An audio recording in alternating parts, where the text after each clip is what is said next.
As communities in Colorado and North Carolina continue to mourn following the latest deadly shootings of just a few days ago, lawmakers in Florida say the solution is more guns in schools. Florida Governor Ron DeSantis signed a bill yesterday expanding a program put in place shortly after last year's Parkland massacre down there that allows some school employees with roles outside the classroom, like coaches and librarians, to carry guns. Once your tennis coach armed, this new measure now makes all teachers eligible to carry guns in the classroom. So it's now everybody, the classroom teacher in front of you has a gun. School districts will still need to approve which teachers would be allowed to participate. And those teachers would need to undergo firearms training, a psychiatric evaluation, and a background check. For more, I'm joined by Greg Pittman, a history teacher at Marjory Stoneman Douglas High School in Parkland, Florida. It's an honor to have you on, sir. And Democratic Congressman Ted Deutsch is Florida as well. Well, let's let you do the talking. We all have everybody watching has an attitude about this conversation. Everybody. There's nobody who isn't thinking and feeling about this. You're a teacher. You're in a classroom. Talk about the feelings between teacher and student and what having a gun in somebody's pocket or holster would do to that feeling. Chris, thank you. Since we've had the shooting that took place on February 14th last year, we have actually had this discussion quite a bit with our students. We've actually had debates with students in the classroom, and the overwhelming majority of my students, of their teachers, completely disagree with this decision by the state legislature and by the governor to increase guns in the classroom. It is a bad idea, and a minuscule minority, just a handful of teachers and a handful of students are remotely interested in doing this. Just a bad idea. Let me go to Congressman. How does that echo or not with your people in your district? Because you're at the same district. Yeah, people think this is a horrible idea. And there's a reason that 70% of teenagers and their parents think it's a terrible idea nationwide. What do they say to you about anecdotally why they think it's a bad idea? What do they imagine? They're already concerned about school violence. And the idea that we're going to address school violence by putting more guns into the school, by creating more possibilities that something could go wrong and their kids could be exposed to gun violence, they understand it's just an awful idea. It's a ridiculous way to approach a really terrible problem. Well, let me go to you on this one, Greg, because you know what you're talking about. I've never taught in a very tough neighborhood where the kids really give lip to the teacher. They're not afraid of the teachers, not afraid of their parents. What happens if you say to the kid, go down to the hallway and go to the vice principal's office and check in, I'm suspending you for 3 days, something that really bothers the kid. You got a gun in your holster. What is that situation like? You're armed and you're telling a kid, I have authority over you, take it.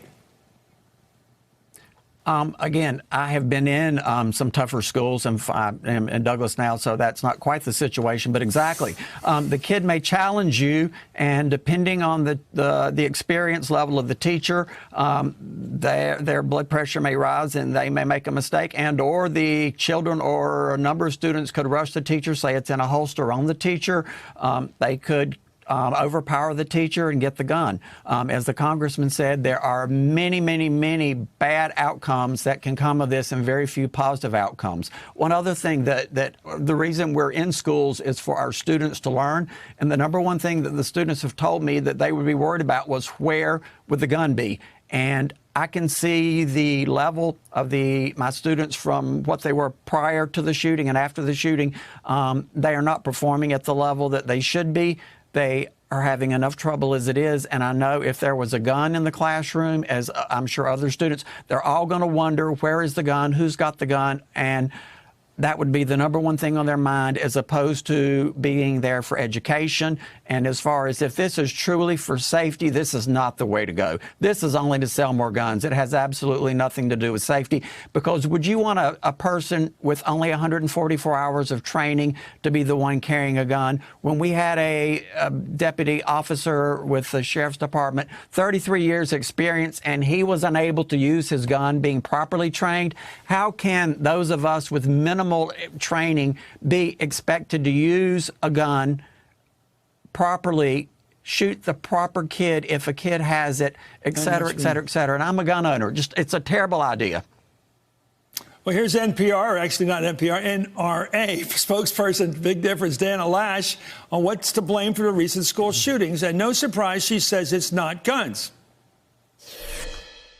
There's something wrong with our youth, everybody. There's something that is happening in our culture because we have always had firearms, but we have never had this many incidents. We have a number of things that are taking place, but what we are lacking is a respect for life. What we are lacking are clear boundaries for our youth. We're lacking that solid family home. That's an argument to have more guns. That's an argument to have less guns. If we have a troubled generation, that's no excuse to say, oh, let them have more guns. Yeah, we're raising this generation lockdown. Chris, kids are learning run, hide, fight from the time they're learning their ABCs. They're already worried. They're afraid. Their parents are afraid. And now we're going to inject more guns and create more reason for worry. They look for every reason except the gun to address the gun violence. Why did she bring in abortion rights? I'm sorry. It's not, everything isn't related. Respect for life. I know what she was pushing. Everything, because everything other than guns we should be taking a look at, unless it means more guns. That's always the response. That was the response of Governor DeSantis here. There's a reason that he didn't publicize the fact that he signed this bill, that they just sent out a notice in the middle of a day.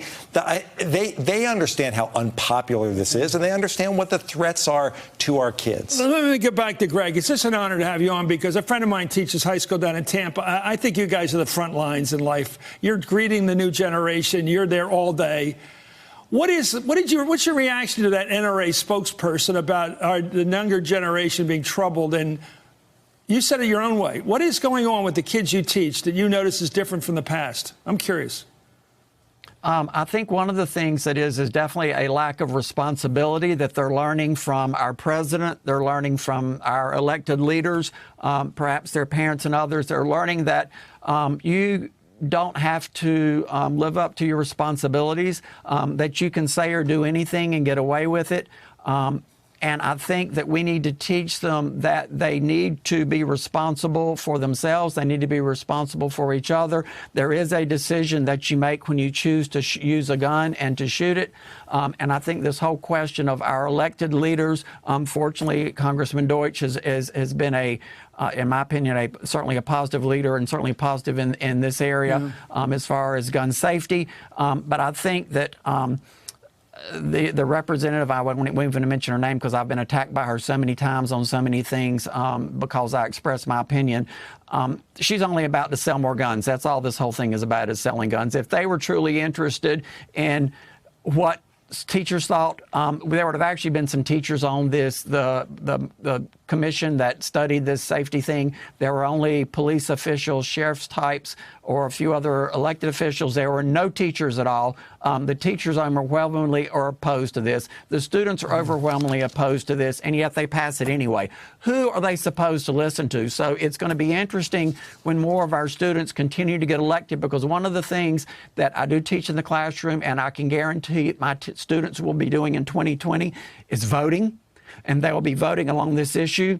They're going to be looking and going to be educated about our leaders and what they have done or not done, what they have and haven't voted for. And I can only say that you need to be aware or beware of your votes or your lack of votes, because these kids are going to be voting as they did in 2018 in greater numbers. We saw changes, and I think we'll see even greater changes in 2020.